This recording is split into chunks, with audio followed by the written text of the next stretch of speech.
نام چھاپنے کے بعد، ایڈوانس کرایہ بھیجنے کے بعد پھر بھی لوگ نہیں آ پاتے ہیں، مگر یہ ناصر رضا ممبئی کی مقبولیت کا نتیجہ ہے کہ ہندوستان بھر سے صرف اشتہار اور پڑھ کے کہ ان کے فاتحہ کی محفل پہ 20 تاریخ کو ہمیں جانا ہے، لوگ چلے آئے ہیں۔ یقیناً ناصر رضا ممبئی ہندوستان کا ایک مستقبل تھا۔ نعت مصطفیٰ جس نہج سے آپ پڑھتے تھے، بہت کم شعراء کو یہ شعور یا یہ عقل ہوتی ہے کہ نعت مصطفیٰ کس طرح پڑھنی چاہیے۔ عمر کے لحاظ سے، علم کے لحاظ سے، ان میں سے ہم میں سے بہت سارے لوگوں سے وہ چھوٹے تھے، باوجود بہت چھوٹے ہونے کے بعد بھی اکثر دیکھا گیا کہ اپنے سے کئی درجہ اتم، جس کو کہتے ہیں درجہ اتم بڑے جو ہوں، بزرگ لوگ، ان کو وہ مشورہ دیتا تھا۔ میں نے خود مفتی صاحب کو ناصر رضا سے مشورہ لیتے دیکھا، اور ناصر رضا ممبئی نے مفتی صاحب کو مشورہ دیا۔ تجربات، مشاہدات، ایکسپیرینس کی بنیاد پر ناصر رضا ممبئی گھر سے 22-23 سال کا ایک سلاخنا تھا، مگر تجربات کی روشنی میں ایسا لگتا تھا کہ 40-50 سال کا گھما پھرا ہوا آدمی ہے۔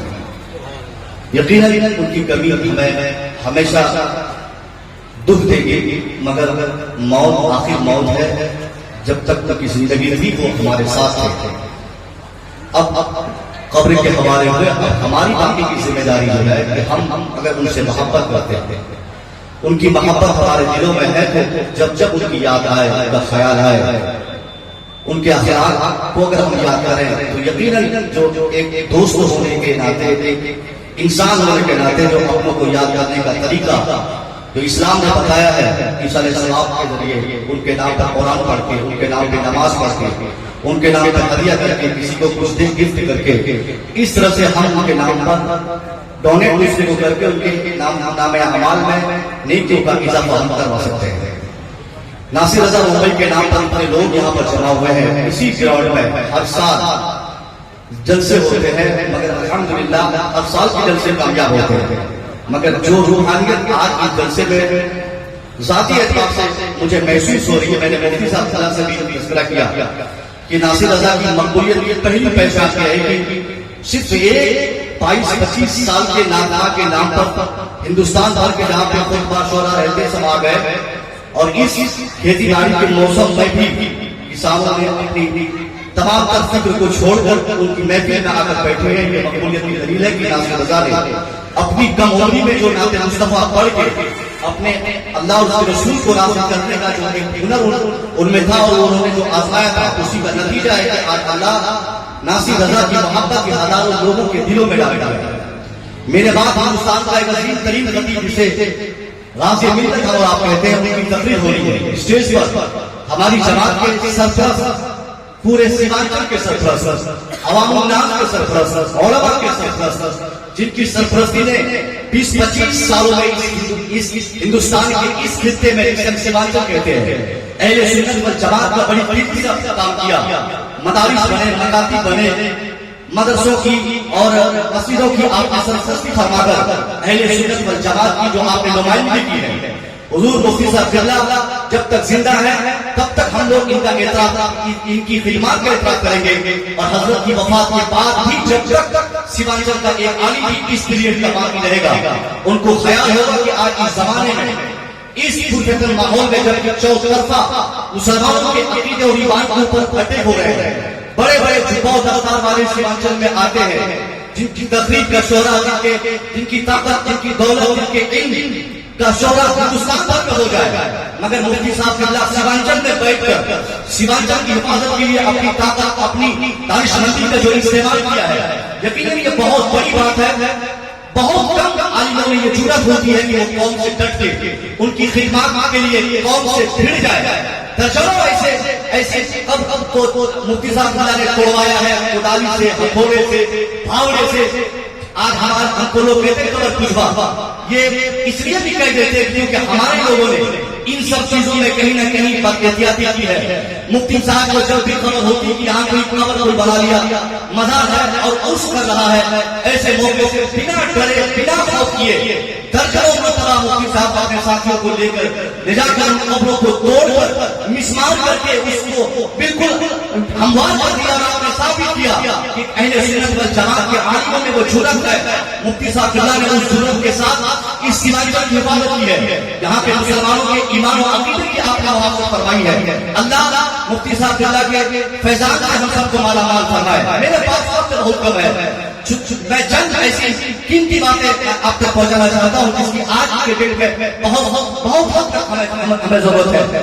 یہ ہر آنے والا دن ہمارے لیے، ہم مسلمانوں کے لیے بڑا پرکتن دن آ رہا ہے.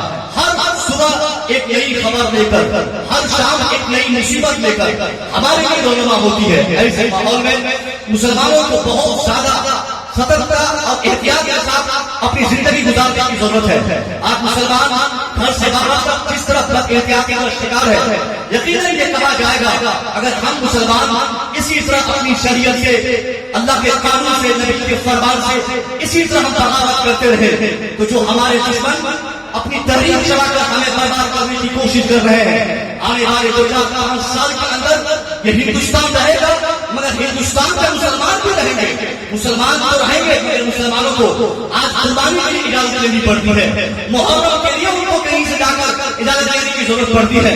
مگر 5 سال کے بعد ایسا لگتا ہے کہ ہم کو نماز فجر مل گئی، ہم کو نماز ظہر مل گئی، ہم کو نماز عصر مل گئی، ہم کو نماز مغرب مل گئی، ہم کو عشاء کے لیے، ہم کو جمعہ اور عیدین کے لیے بھی کسی تھانے کا چکر کاٹنا پڑے گا. ہمیں اجازت لینی پڑے گی کہ صاحب میں نماز پڑھنا چاہتا ہوں، میں روزہ رکھنا چاہتا ہوں، میں عیدیں ادا کرنا چاہتا ہوں، میں جمعہ پڑھنا چاہتا ہوں. یہ حالات اس مقدس سرزمین پر آخر پیدا کیسے ہوئے؟ یہ ہندوستان بڑا مقدس ہے. دنیا بھر میں ہندوستان پر کئی جہاز سے ایسی فضیلت حاصل ہے جو دنیا کے دوسرے ممالک کو حاصل نہیں ہے. باوجود اس کے دنیا بھر میں سب سے زیادہ پریشانی کے عالم میں آج کوئی ملک کا مسلمان ہے جو صرف ہندوستان کا مسلمان ہے. اس کی سب سے بنیادی وجہ اور بڑی وجہ یہی ہے کہ ہم نے اسلام کے قانون سے، ہم نے اسلام کے قانون کو اپنے گھروں سے نکال کر اپنے آپ کو ایک آزادانہ زندگی گزارا. ہماری بیٹی نہ کنٹرول میں، نہ ہمارا بیٹا کنٹرول میں، نہ ہم خود کنٹرول میں. پورا سماج اس قدر فریڈم کے نام پر آج پورا سماج بالکل گڈھے میں پھنسا جا رہا ہے.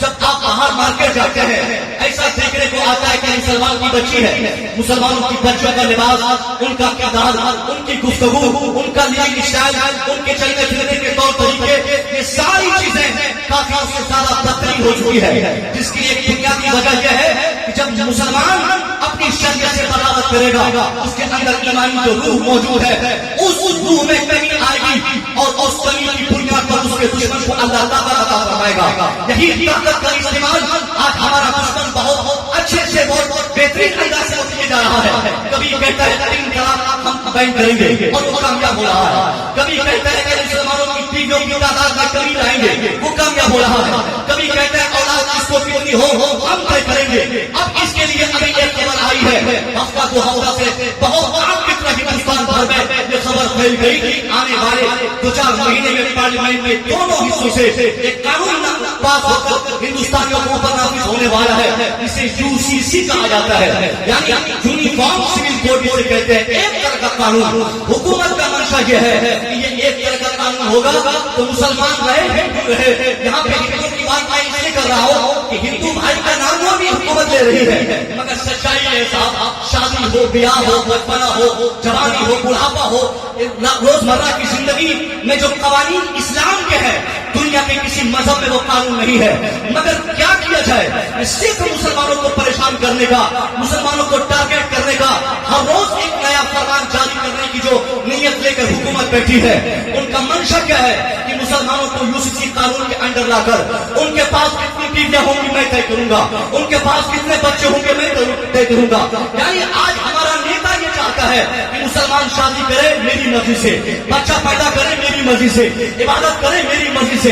میں پوچھنا چاہتا ہوں اس ماحول میں مسلمان، آپ کو پتا ہے کہ آپ دھان 10 بیگھہ لگاتے ہیں، 15 بیگھہ میں آپ مکئی لگا دیتے ہیں، सालाना इनकम आपके 15-20 लाख हो जाते हैं, मगर ये 15-20 लाख की इनकम करना, कमाई कर लेना, ये आपके लिए सबसे बड़ी कामयाबी की दलील नहीं है। आप कामयाब तब माने जाएंगे जब आप सियासी एतबार से मजबूत रहेंगे। आपकी जमात में अगर कोई मौलवी सियासी गुफ्तगू करे तो सबसे बड़ा दुश्मन आप होते हैं। आप कहते हैं मौलवी सियासत मत कर, सियासत करना मेरा काम, मुखिया बनना मेरा काम, सरपंच बनना मेरा काम, विधायक बनना मेरा काम, मंत्री बनना मेरा काम, मिनिस्टर बनना मेरा काम। अब यही तो हो रहा है, जिनको पेशाब करने का शौक नहीं, जिसको अपनी बीवी को रखने का ढंग आज तक मालूम नहीं, वो भी आज हमारे गांव देहातों में तलाक का फैसला करने के लिए उसी सरपंच को बुलाया जाता है, तलाक दिलवाने के सरपंच को बुलाया जाता है, खुला की महफिल में सरपंच को बुलाया जाता है। हाँ, कानूनी एतबार से एक सरपंच ऑथोराइज्ड है कि वो समाज में जो भी खराबियां हो उसको पंचायत में, पंचायती राज है इसलिए पंचायत में बैठकर उसका डिसीजन करे। मगर हमने क्या किया, उलमा को हमने फरामोश कर दिया। इनकी जरूरतों को हमने बिल्कुल लायानी समझकर अपने दिलों से, घरों से निकाल दिया। नतीजा क्या निकला, अब तलाक की कसरत हो गई, खुला की कसरत हो गई, बेनमाजी की कसरत हो गई। दीनदारी जो मुसलमानों में नजर आनी चाहिए, इस्लामिक मुआशरे से वो दीनदारी खत्म होती गई और जाहिल लोग हमारे समाज में नेता बन गए। मौलवी अगर नेतागिरी के लिए सामने आया तो उनकी जबान बंद करने के लिए 50 आदमी सामने आए। अभी बलियावी साहब किबला हमारी जमात के बड़े नेता है। आप में से अक्सर लोग सोचते होंगे कि अगर मौलाना है तो ये मंत्री को बनना चाहता है, मौलाना है तो ये राज्यसभा का टिकट को लेना चाहता है, मौलाना है तो इनको विधायकी क्यों चाहिए, मौलाना है तो ये क्यों लालबत्ती गाड़ी में घूमता है। मैं कहना चाहूंगा यही तो है साहब, अगर हमारे उलमा 50 साल पहले से सियासत के बागडोर को संभाल लिए होते, ये जो बेहुरमती हो रही है, ये शरीयत की पामाली हो रही है, शरीयत का मजाक जो उड़ाया जा रहा है, ये खत्म नहीं हो सकता। हमने ऐसे मंत्रियों को देखा है जिनको पेशाब करके पानी कैसे लेना है, नाम उनका मुसलमान की तरह है, काम उसका गैरों की तरह है, काम हिंदुआना, नाम मुसलमान की तरह। लेकिन है मुखिया, अगर मौलवी मुखिया का चुनाव लड़ना चाहे 50 आदमी मना करेंगे, हजरत आप लोग इस गंदगी में मत पड़िए। इसलिए मैं कहना चाहता हूँ साहब, अगर हमने अपने समाज की इस्लाह के लिए इन सब पॉइंट और बिंदुओं पर अगर हमने ख्याल नहीं किया, इन उलमा को बोलने की आजादी, इन उलमा को खिदमत की आजादी, इन उलमा को जाने पहचाने और जहां जो मिल जाए उनको समझाने की आजादी जब तक हम नहीं देंगे, कसम खुदा की हमारी बेटियां इसी तरह अपना की मार्केट में घूमती रहेंगी, हमारे बेटे शराब पीकर सड़क के किनारे गिरते हुए नजर आएंगे, कोई मना करने वाला नहीं होगा। दुनिया का वो कौन सा ऐसा पावरफुल इंसान है जो अपने मजहब के लिए जीता है, वो सिर्फ और सिर्फ आलिम दीन हुआ करते हैं, जिनकी तनख्वाह 5000 होती है मगर जीने का मकसद सिर्फ दीन की खिदमत है, जिनकी तनख्वाह 2000 हो जाए फिर भी जीने का मकसद दीन की खिदमत है। आप और हम अपने अपने मकसद की तकमील के लिए इस धरती में जिंदा है, मगर अगर कोई पूरी दुनिया की सालिमियत के लिए जिंदा है, वो ज़ात उलमा की ज़ात है, वो ज़ात खुतबा की ज़ात है, वो ज़ात पीराने निज़ाम की ज़ात है। हम इनकी इज्जत करें और जब जिस महफिल से ये जो सियासी बातें हम तक पहुंचाए, चाहे यूसीसी का मैटर हो, हम इनसे समझने की कोशिश करें कि हजरत ये यूसीसी किस तरह से हमारे लिए खतरनाक है, इसके नुकसानात क्या है, इसके नताइज क्या मुरत्तब होंगे, मुसलमान किस हद तक इससे परेशान हो सकता है, मुसलमानों का कानून किस कदर इस्लामिक कानून डैमेज हो सकता है। तब एक मौलवी माइक पर आपको समझाते हुए कहेगा मुसलमानों के सिरे से यह खिलाफ है यूसीसी कानून, क्योंकि जब ये नाफिज होगा मुसलमान अपनी मर्जी से बीवियां नहीं रख सकता, बच्चे पैदा नहीं कर सकता, वो अपनी बहन को अपनी प्रॉपर्टी में जिस तरह भाइयों के हुकूक होंगे उसी तरह बहनों के हुकूक भी ये गवर्नमेंट दिलाना चाहेगी। मैं कहना चाहूंगा कुरान एक नजरिए जिंदगी किताब का नाम है, जिस किताब में बहन को कितने हुकूक देने चाहिए कुरान ने पहले बताया, भाई के कितने हुकूक है वो कुरान ने बता दिया, बेटी के कितने हुकूक है कुरान ने बता दिया, शादी में कितनी बीवियों को रखने की इजाजत है कुरान ने बताया, बेटियों ये औलाद हम कब पैदा करें, किस हद तक हम रख सकते हैं और उनकी क्या जिम्मेदारी है, ये सारी चीजें डिटेल से कुरान में बताई गई है। और जो कुछ रह गई मुस्तफा करीम ने अपनी बातों और अपने फरमान से दुनिया को बताया। लेकिन हुकूमत चाहती है कि मुसलमानों का अमल कुरान पे न हो, कुरान के कानून पे न हो, हदीस मुस्तफा पे न हो, मुसलमान इस्लामिक आगोश में पले नहीं, तो उस मतलब क्या होगा, उसके बाद नतीजा ये निकलेगा कि मुसलमानों का अमल कुरान पे न हो, मुसलमानों की जिंदगी कुरान के मुताबिक नहीं गुजरेगी, ऐसी उलियानियत आएगी, मुसलमानों की बेटी उसके कंट्रोल से बाहर, मुसलमानों का बेटा उसके कंट्रोल से बाहर, मुसलमानों का हर छोटा बड़ा इस्लामिक कंट्रोल से बाहर हो जाएगा। फिर जब इस्लामी मुआशरे में इस्लाम नजर नहीं आएगा तो कुफ्र का दरवाजा होगा, कुफ्र का दबदबा होगा, उसका प्रेशर होगा। उसके बाद कुफ्र जैसा चाहेगा वैसा हमें रखेगा। वो कहेगा कलमा पढ़ तो हम पढ़ेंगे, वो कहेगा मत पढ़ तो हम इनकार करेंगे, वो कहेगा नमाज पढ़ तो हम पढ़ेंगे, वो कहेगा नमाज न पढ़ तो हम इनकार करेंगे। ये हालात हो जाएंगे। इससे पहले ये हालात हो जाए, हम तैयार हो जाए, हुकूमत को अपने किरदार से हम जवाब दे दे। अगर उसने शादी के ताल्लुक से, बेटी के हुकूक के ताल्लुक से, बीवियों के हुकूक के ताल्लुक से हमें उकसाने की हुकूमत ने कोशिश की है तो हम बेटों के हुकूक देकर हम बता दें, बीवियों के हुकूक देकर बता दें, नमाज अदा करके बता दें, इस्लाम पे अमल करके बता दें, कुरानी कवानीन पे अमल करके बता दें। ये दुनिया जिस तरीके से तूने हमें अपने कुरान के कानून से अलग करने की तूने कोशिश की है, कसम खुदा की हम अपने किरदार से जब हम दुनिया को यह बताना चाहेंगे, हमारी इस भरी दुनिया में जो हमारी दुश्मनी मोल लेना चाहते हैं, वो जब हमें देखेंगे कि मुसलमान खुद कुरान के अमल पर बिल्कुल अमल करने के लिए बिल्कुल कमर बस्ता है, बिल्कुल मुसलमान तैयार है, एक इंच हटने को नहीं, उसके बाद काफिरों के पांव भी पीछे होंगे। फिर नतीजा क्या निकलेगा? मुसलमान और मुसलमान के बच्चे, मुसलमान और मुसलमानों की बेटियां, मुसलमान और मुसलमानों की बीवियां, सब लोग अपने किरदार से मुसलमान नजर आएंगे। अल्लाह की कसम यही कमियां होती है तो हमारी बेटियां कंट्रोल से बाहर चली जाती है, हमारी बीवियां कंट्रोल से बाहर चली जाती है। हमको इस्लाम सीखना है, हमको अपने बच्चों को इस्लाम सिखाना है। जो लोग अपने बेटे और बेटियों को इस्लाम नहीं सिखा पाते, उन्हीं के बच्चे इस्लाम से दिलचस्पी नहीं रखते और जब मन होता है अपना घर छोड़कर, अपना दर छोड़कर, अपना शौहर छोड़कर, अपना बच्चा छोड़कर, अपनी औलाद छोड़कर, अपना मुल्क छोड़कर, वो लोग जहां चाहे मोहब्बत के नाम पे, प्यार के नाम पे ईमान का खून, अकीदे का खून, मुल्क के कानून का खून करके दूसरे मुल्क में भाग जाते हैं। क्या हुआ? आज से एक हफ्ता पहले की खबर आपने पढ़ी होगी, लगातार सोशल मीडिया और स्ट्रीट मीडिया में सारी खबरें आ रही है। एक सीमा भाग गई, हिंदुस्तान आ गई, जब लोग उनके लिए इस्तेमाल के लिए खड़े हैं कि भाभी जी पाकिस्तान से आई, स्वागत किया करो, भाभी जी पाकिस्तान से आई, स्वागत करो। मैं कहना चाहूंगा वो सीमा हैदर जो तथाकथित मुस्लिम लड़की बनी बैठी है, वो मुसलमान है या नहीं है ये तो बात की बात है, मगर दुनिया को क्या पता चला कि मुस्लिम मुआशरे की बेटी भागी है। और सिर्फ बेटी नहीं, वो किसी की बीवी थी जो 4 बच्चों को लेकर अपने शौहर को त्याग देकर, मुल्क को त्याग देकर, किसी ऐसे सुंदर चेहरे वाले से शादी करने को और प्यार करने को उसने लाजिम करार दिया और उसके असर से वो इस मुल्क में भाग आई। यही होगा आज एक सीमा अपना मुल्क लाकर वो दूसरे मुल्क में आकर किसी से शादी करने को वो ऐलान कर गई कि मैं इसी से शादी करूंगी। आने वाले 2-4-10 सालों में हर घर की बेटी सीमा बन जाएगी। अगर हमने अपनी बेटियों को, अपनी बीवियों को इस्लाम नहीं सिखाया, जैसे हमारी बीवी घर से बाहर जाए उसकी बाजी वजह हम पूछे, ए मेरी बीवी ईद के मौके पे कपड़ा मैं देता हूँ, तेरे लिए जेवरात मैं देता हूँ, तेरे लिए खाने पीने का इंतजाम मैं करता हूँ, तेरे सुख के लिए, तेरे चैन के लिए मैं बिहार छोड़कर दिल्ली जाता हूँ, पंजाब जाता हूँ, मैं हरियाणा में करता हूँ। 5-5 साल तक अंत मेहनत कोशिश करने के बाद तब जाकर मैं 2-4-10 हजार रुपया का इंतजाम करता हूँ। मगर तुम कौन होती हो? दवाई के नाम पे घर छोड़ने वाली, कपड़े खरीदने के नाम पे घर छोड़ने वाली, मार्केटिंग करने वाली। आज अगर आपने नहीं मना किया, खुदा की कसम, ये जो कस्बा मार्केट में सलीशन और मंगल के दिन जो मार्केटिंग होती है, उस दिन क्या आप देखते हैं? मार्केट में अगर 5-10% मर्द मिलते हैं तो ठीक है, वरना सारी औरतें हैं। ये कौन औरतें ढूंढती है? जिनके शौहर घर में पंखे की हवा खा रहे हैं, मगर बीवी उसकी मार्केटिंग कर रही है। आज बीवी मार्केटिंग कर आई है, मार्केट आई है मार्केटिंग के लिए, मगर कल हम देखेंगे हमारे गैबाने में, हमारी समाज में भी वो ताकत नहीं रहेगी। अगर हमको मालूम हो जाए हमारी बीवी हमारे सामने भागे, हमारे गैबाने भागे, मगर हम उसे रोक नहीं पाएंगे। अल्लाह की कसम हम अपनी बीवी को कंट्रोल करें, उनको इस्लाम सिखाए। ए मेरी बीवी, तुम गरीब की बीवी जरूर हो, तुम गरीब की बीवी जरूर हो, मगर मेरी किस्मत में तुम ही थी, इसलिए तुमसे जो मेरी मोहब्बत है और जो तुम मुझसे मोहब्बत करती हो, यही दुनिया और आखिरत की मोहब्बत है।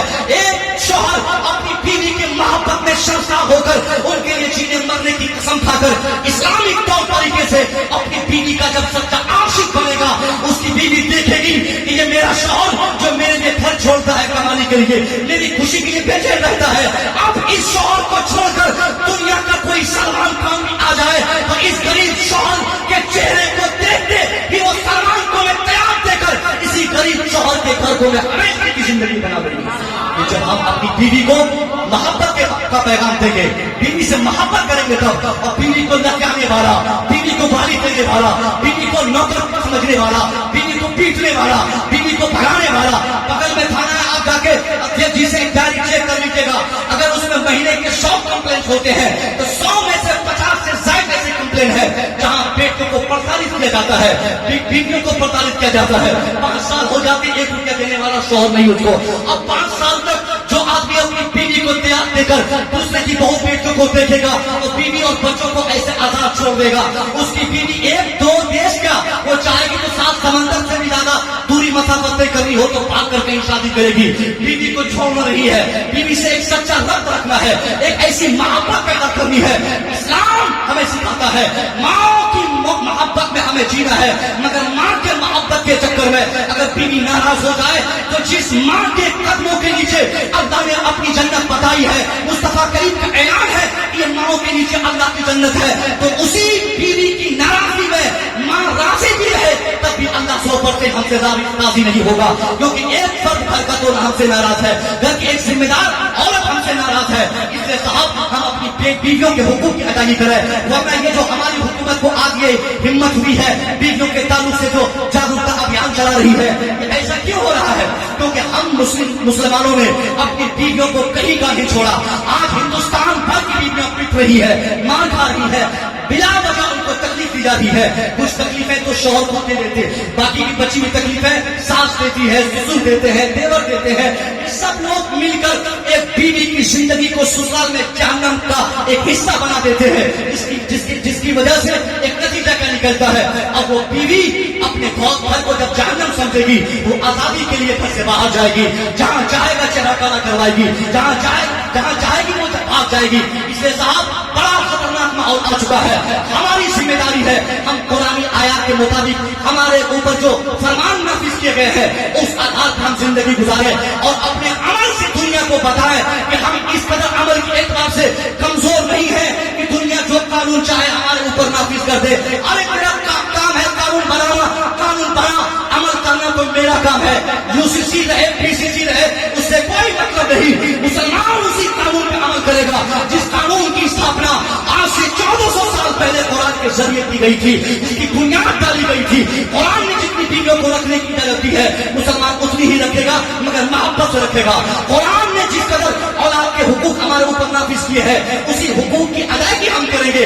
अल्लाह की कसम जिस दिन हम अमली एतबार से पूरी दुनिया को यह बता दे कि हम कुरान के एतबार से जिंदगी गुजारेंगे, किसी को ये ताकत न होगी कि कुरान के कानून से छेड़छाड़ करे।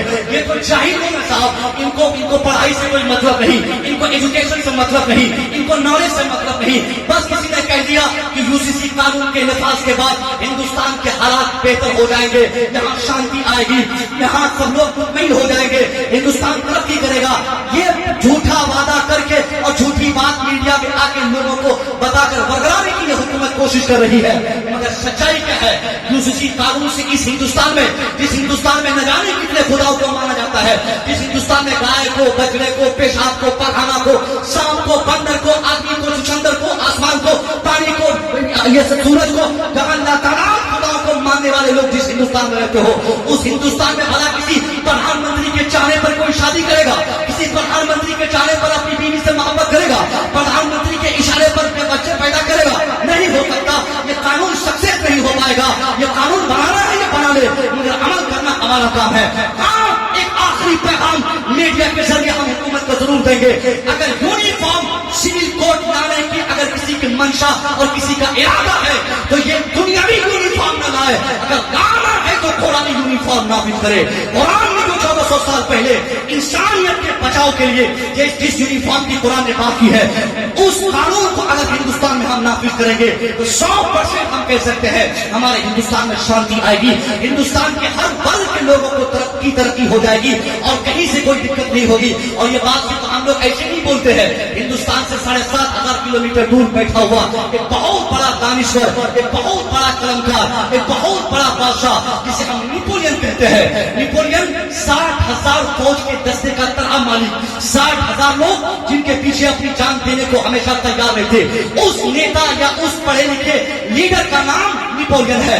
यहाँ तो जाहिल लोगों को हुकूमत मिल जाती है, जो 5 क्लास पास है वो शिक्षा मंत्री بن جاتے, جو 10 کلاس پاس ہے وہ مکھ منتری بن جاتے, اور جو 1 کلاس بھی پاس نہیں ہو وہ پردھان منتری بن جاتے ہیں. یہاں ایجوکیشن کی قدر نہیں, مگر فرانس کا نیپولین کتنا پڑھا لکھا شخص ہے, اسی ان کو بھی اسلام سے دشمنی ہو گئی. کئی راتیں سوچتا رہا کہ اسلام کو تباہ کریں گے, اسلام برباد کریں گے, قرآن کو ہم ہٹائیں گے, قرآن قوانین پہ عمل کسی کو کرنے نہیں دیں گے. کئی رات گزارنے کے بعد ایک رات تنہائی میں نیپولین سوچتا ہے کہ جس قرآن کو ہم مٹانا چاہتے ہیں ذرا اس قرآن کو پڑھ تو لیں کہ وہ قرآن کہتا کیا ہے, وہ قرآن بتاتا کیا ہے, وہ قرآن دیتا کیا ہے, وہ قرآن سکھاتا کیا ہے. What has been given by the Quran, اس قرآن کے ذریعے دنیا کو کیا دیا گیا ہے.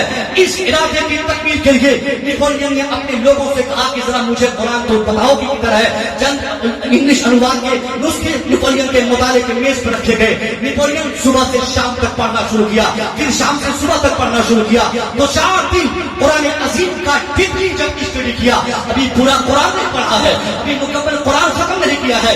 1-2 پارے پڑھنے کے بعد وہ نیپولین جو کئی مہینے سے سوچتا تھا کہ اسلام کو مٹا کے رہیں گے, قرآن کو مٹا کے رہیں گے, مسلمانوں کا وجود ختم کر کے رہیں گے, اب اس نیپولین کی ساری دشمنی بھری کی بھری رہ گئی.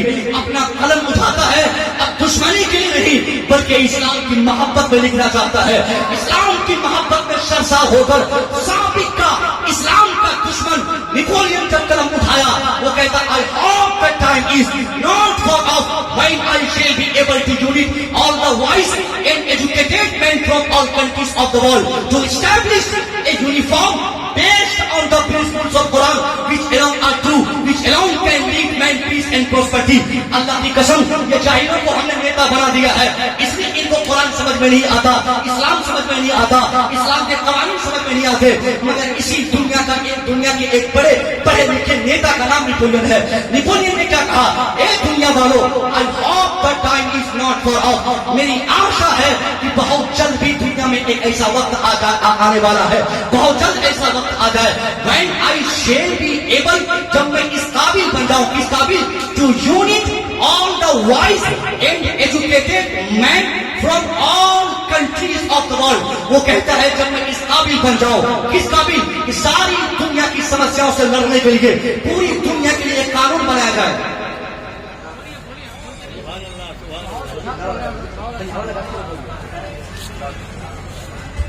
غازی ملت مجاہد دورہ مرکزی ادارے شریعہ بہار کے صدر حضرت علامہ غلام رسول صاحب کی بلاولیابی تشریف لا رہے ہیں.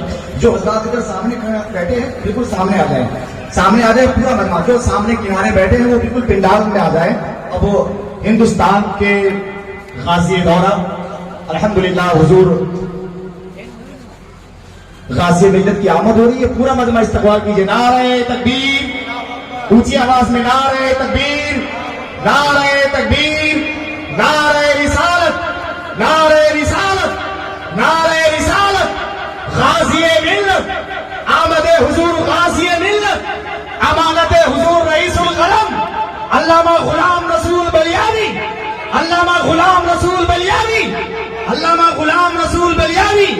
نعرہ تکبیر, نعرہ رسالت.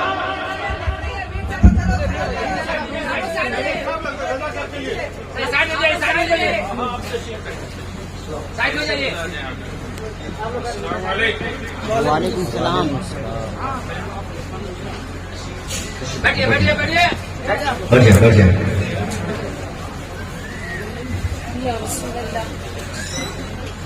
آپ لوگ دیکھ رہے ہیں کہ اس وقت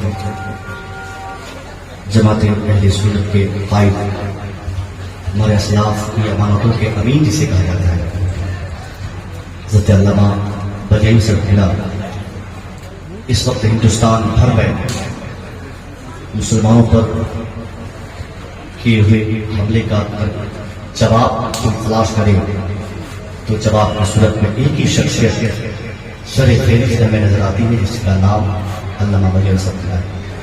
نیتا تو سب لوگ صاحب, مگر جو واقعی قوم کے لیے نیتا گیری کرتے ہیں اسی نیتا کا نام غازی ملت ہے. ہم نے ایک محفل میں کہا تھا کہ دیوانے میں آج سے 10 دن پہلے مظفر میں بہت بھیڑ تھی, یہ جیز کے تعلق سے گفتگو ہو رہی تھی. میں نے کہا تھا کہ بلیانی صاحب نے بڑا اچھا پیغام قوم کو دیا ہے پچھلے دنوں اور آگے بھی دیں گے. ایک چڑھنے والے ہر جگہ ملتے, اس نے کہا تو میں غصے میں آ کے کہا ان سے کہ न तो तेरा एहसान है बलियावी साहब पर, न तो तेरे वालिद साहब का एहसान है बलियावी साहब पर। इस महफिल में बैठे हुए कोई एक शख्स बता दे कि हमारे वोट से या हमारे सपोर्ट से या हमारे नारे से बलियावी साहब का कोई फायदा नहीं हुआ। ये आपके वो नेता झोला साहब नेता नहीं जो गाँव समाज में पाँव दाब दाब के आपका वोट मांगते हैं। बलियावी साहब को अल्लाह ने जो अजमत दी या जो मकबूलियत दी है, ये इनकी मेहनत और बुजुर्गों की असलाफ की खिदमत की बुनियाद पर ये फजल इनको मिला है। और ये बगैर किसी की मदद लिए सबकी मदद आप कर रहे हैं। यकीनन ऐसे नेता और ऐसे लीडर, ऐसे आलिम की हर वक्त हमें जरूरत है। मैं क्या कह रहा था, यूसुफी कानून नाफिज करने के चक्कर में आज पूरा हिंदुस्तान का माहौल गर्म होता जा रहा है। हर जबान बोल पड़ी है। कोई अपनी राय रखते हुए कहता है कि हाँ ये सही कानून है, कोई कहता है कि नहीं ये गलत है। एक उत्तर प्रदेश की महिला नेता क्या कह गई आज से 10 दिन पहले, कही कि हाँ ये कानून ठीक है मगर तरीका ठीक नहीं है। यानी दबे लफ्जों में हम मुसलमानों के अलावा सब लोग चाहते हैं ये कानून जल्द नाफिज हो जाए। अगर इस तरह का कानून नाफिज करेगा किसी की मंशा या किसी का शौक है, तो सिर्फ एक ही तरीका है हिंदुस्तान भर को शांति करने का।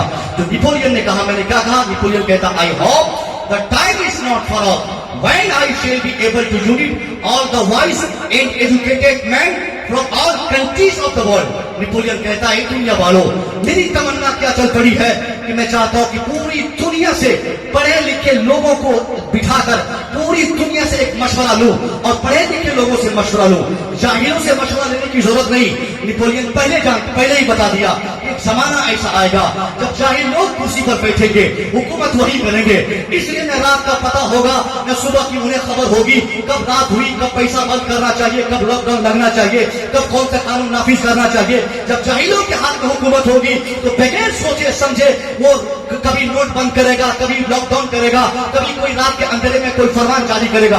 वही नेपोलियन कहा कि मेरी तमन्ना है कि जाहिलों को नहीं बल्कि पूरी दुनिया से पढ़े लिखे लोगों को लेकर एक जगह में बैठ जाओ। और बैठने का मकसद क्या है? नेपोलियन कहता है to establish a uniform based on the principles of Quran. वो कहता है कि पूरी दुनिया में मैं चाहता हूं कि एक ऐसा कानून नाफिज हो।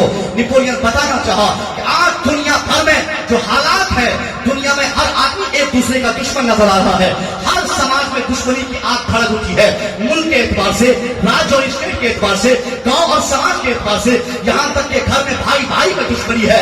नेपोलियन कहना चाहा ए दुनिया वालों, ये पूरी दुनिया में जो नफरत की आग लगी हुई है, इस नफरत की आग की बुनियादी वजह यही है कि पूरी दुनिया में बहैसियत इंसान पूरी दुनिया में एक ही है।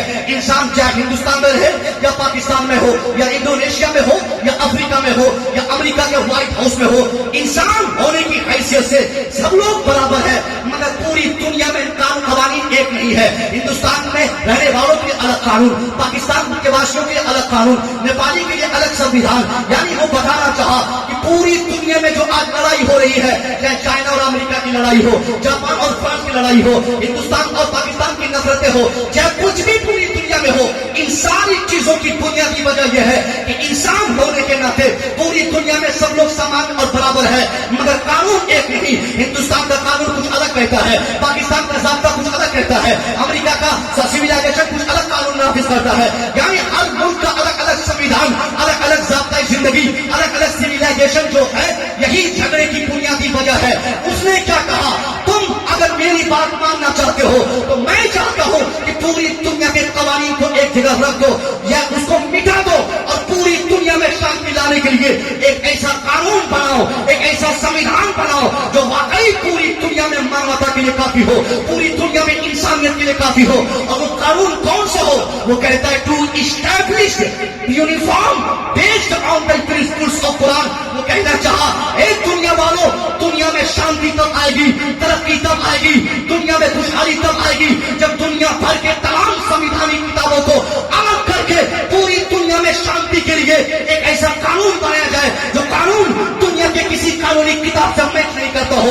न तो हिंदुस्तानी संविधान से मैच करे, न तो पाकिस्तानी ज़ाब्ते से मैच करे, न तो किसी लीडर की बातों से मैच करे, न तो वो गांधी की फिक्र के आधार पे हो, न तो युर्वेद के आधार पे हो, न शामवेद के आधार पे हो, न दूसरे मजहबी किताब के आधार पे हो। अगर वो कानून किसी एक किताब के आधार पे हो, वो किताब कोई और नहीं, based on the principles of Quran, वो हो तो सिर्फ कुरान के कानून के आधार पे हो। दुनिया में शांति आ जाए।